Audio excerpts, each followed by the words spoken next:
If you play on Nintendo Switch 2 and sometimes on mobile like I do, you've probably had that moment where you stare at your backpack and think, which controller am I actually bringing with me? Because we all know space is precious. That's why over the last few weeks, I've been testing the Abxylute S8 wireless controller. And honestly, this thing has surprised me. So let's jump straight into the review. The S8 is built around one big idea: one controller that works with almost everything.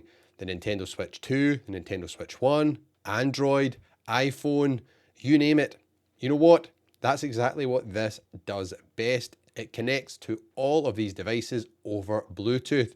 So there's no connector pins to worry about fitting into your device or bending or scratching your device or wearing out. You just pair it and go. And the grip actually holds both your phone and the Switch 2 really securely, which I was impressed by. Everything stays firmly in place while you are playing your games.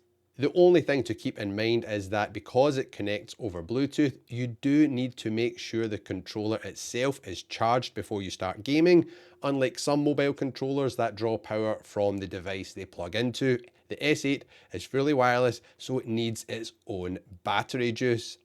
I've tried a few all-in-one controllers before and they usually fall short somewhere. Either they need weird software or they feel cheap or something that just doesn't work right. But with the Abxylute S8, everything connected right away. Hold the pairing button, pick your device, and you're in. No drama, no app required, which is a great thing. Now, you can install the Abxylute app if you want. It gives you some extra features like remapping controls, adjusting settings, and launching your mobile games. It feels very similar to the same kind of apps that Backbone and Razer offer you for their mobile controllers, and setup takes a few minutes at most, even if you're not into techie stuff. But remember, the app isn't required. That is the best thing. And I don't use it in my day-to-day gaming on the S8, and I don't think you need to either. Now let's talk about comfort and build for this thing here. The S8 feels surprisingly well built in the hands, a lot sturdier than other budget phone controllers I've tested. The grips sit nicely in the palm and it doesn't creak or crack or flex, which is important with this thing as it will be living in my backpack most of the time, getting tossed in and out of there. So it's nice to see that it is a well built controller grip. The thumbsticks are great, they have a nice grippy texture, they're full size, and yes, they are Hall effect, which means you'll get better accuracy and a far less chance of developing stick drift, which is something everyone always appreciates, with these controllers, especially when companies are still releasing controllers without Hall effect sticks at a much higher price. This is a big one. The face buttons are clicky and responsive, exactly how I like them, and you get a screenshot button, which I use quite often when I'm trying to capture images of the games for reviews for my blog, so that is a nice one to have, or you might just want it to share funny moments which happen with your friends. You've also got the home button to go back to your Switch home screen. And there's also a turbo button if you're playing like a first-person shooter game, which can help you, rapid fire a gun, which maybe is just a single shot gun. Handy if you want to use it. I must admit, I never use turbo buttons. They're kind of a gimmick these days, I feel, but it's there if you want to use it. The S8 also includes an interchangeable D-pad plate, which you can swap the standard version cross D-pad for a disc-shaped version. That might be better for fighting games or something where you've got a lot of rotational inputs. For this review, I stuck with the standard D-pad, which has the same clicky feel you get on the directional buttons on the Joy-Cons which come with your Switch 2. It feels familiar and it works well. I also tested the controller with Super Mario Odyssey to see how it handled an open world 3D platforming type of game, and it was fantastic. The full-size thumbsticks make movement and camera control super smooth and easy, probably a lot easier than the standard Joy-Cons on the Switch 2, and the buttons feel great as well, as I've already mentioned. It's definitely a comfort upgrade for this type of game, especially if you find the standard Joy-Cons a bit uncomfortable to hold because they are a bit kind of flat. However, there is something here that does disappoint me a bit, especially since this controller is marked as a Nintendo Switch 2 controller. That's how Abxylute are kind of selling this thing. That's one of the main selling points, I guess you could say. It's a Switch 2 compatible device. The A, B, X and Y buttons use the Xbox layout, not the Nintendo layout. And unless you're playing a lot of Nintendo games and have that muscle memory built in, this can get confusing. I found myself a couple of times making sure I was pressing the right button because what you press does not correspond to what the game says on screen. So I just hope that in the future, maybe Abxylute can offer a version which matches the traditional Nintendo button positions and layout. Fingers crossed. While we're talking about comfort, I also want to mention longer gaming sessions. For around an hour or so, I'm totally fine with the S8, but once you go beyond that, the shorter grip length definitely starts to show. I found myself adjusting my hands more and getting a bit of thumb fatigue, feel like you get cramp in your thumbs. But this is a trade-off, I guess, as you lose some comfort for long gaming sessions because the controller is built to stay small and compact. If they make it bigger, like a DualSense controller style, it would lose a lot of portability. Now let's talk about the triggers on the S8 because my opinion on these changed once I tested them properly on the Switch 2. The triggers actually feel really nice, much nicer than what you would expect from a controller at this price point.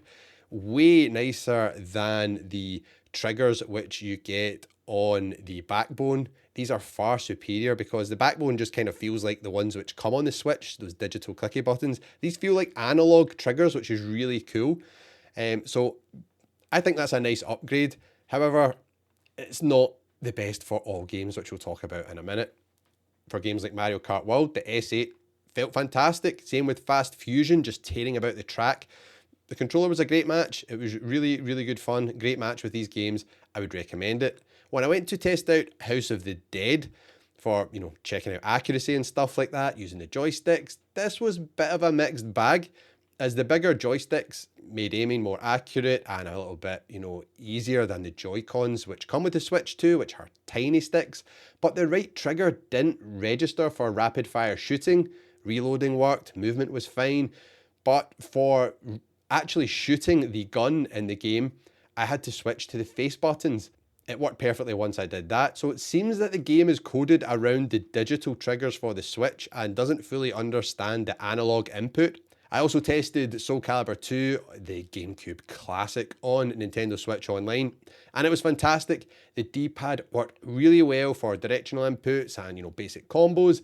And if you swapped to the disc-style D-pad that comes in the box, it would probably feel even better for fighting games.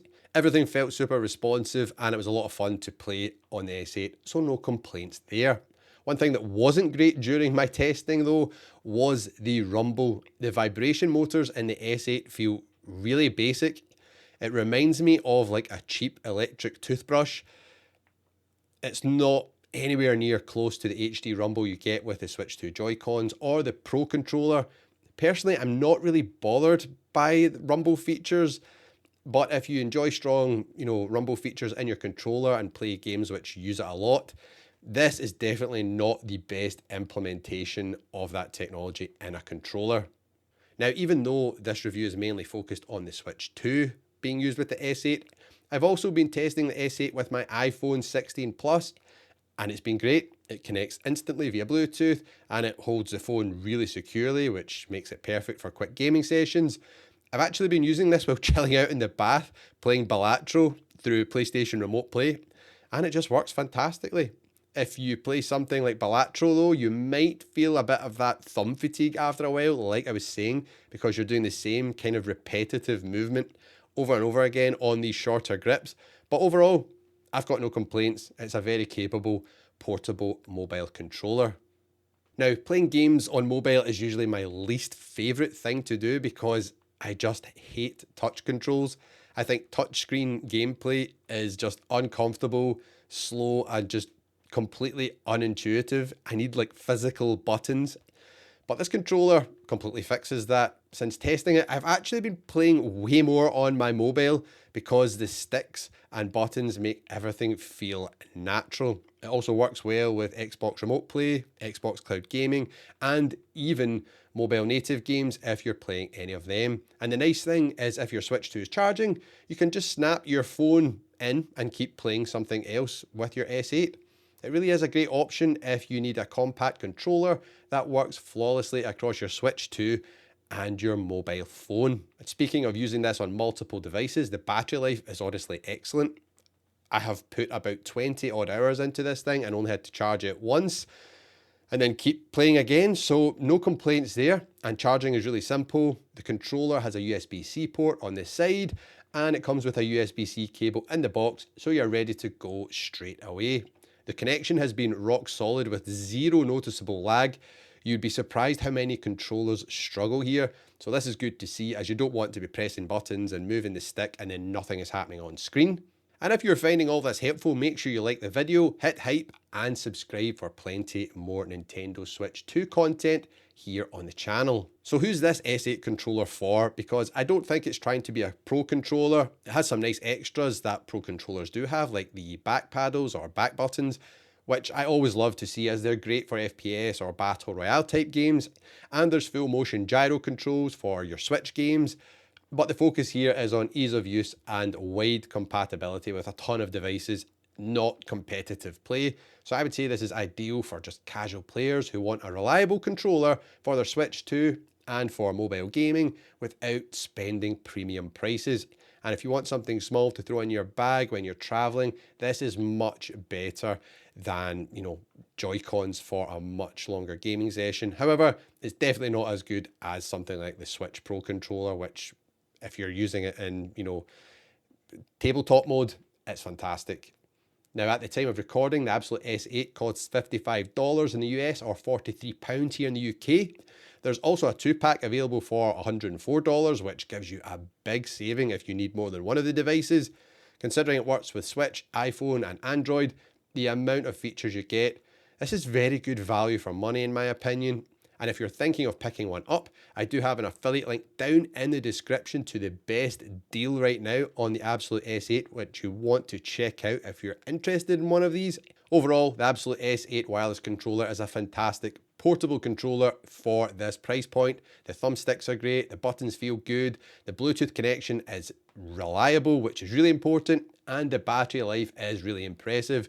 The triggers feel much better than I expected, even if a few games still prefer the digital style of the official controllers. The rumble is just not good, it's super basic, and the shorter grips can get uncomfortable for long gaming sessions, but for a travel controller, at this point, it does deliver a lot.